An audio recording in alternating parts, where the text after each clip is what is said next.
Chers amis, aujourd'hui, dans un monde marqué par tant de souffrances, guerres, catastrophes naturelles, famines, maladies, chômage, nous pouvons être tentés de perdre espoir.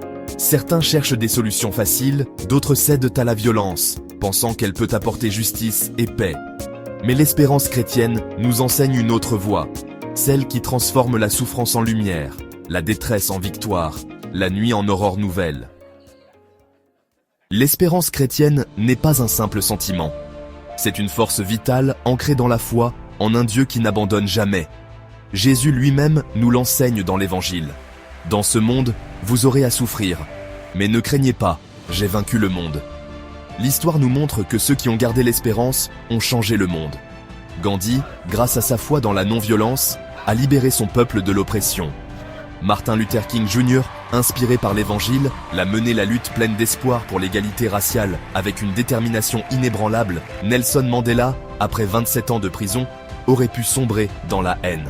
Cependant, il a choisi l'espérance, la réconciliation et la paix. Il a prouvé que le pardon et l'espérance permettent de construire un monde meilleur. Face à la souffrance, nous avons parfois tendance à fuir ou à réagir par la violence. L'Église nous rappelle que la véritable espérance ne fuit pas la réalité, mais l'illumine. L'espérance chrétienne ne consiste pas à attendre passivement des jours meilleurs. Elle nous éduque à la vie, elle pousse à agir, à construire, à aimer. Saint Paul nous rappelle que l'espérance ne déçoit pas, elle nous oriente vers le bien. Elle nous apprend à regarder au-delà des difficultés présentes pour construire une entreprise pleine de sens. Gandhi a dit « Soyez le changement que vous voulez être dans le monde ». Aujourd'hui, plus que jamais, nous avons besoin d'espérance. Non pas d'une espérance illusoire, mais d'une espérance qui transforme et qui agit. Ne laissons pas la peur, la violence ou le découragement dominer nos cœurs. Levons-nous et devenons, à notre tour, des témoins d'une espérance qui change le monde. Comme Martin Luther King Jr. l'a si bien dit, nous devons accepter la déception finie, mais ne jamais perdre l'espérance infinie. Alors, chers amis, que chacun de nous devienne un porteur d'espérance.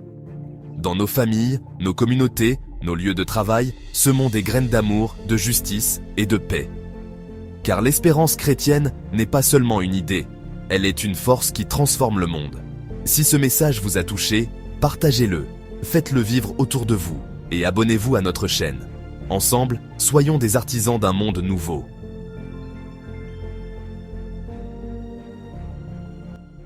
Amen.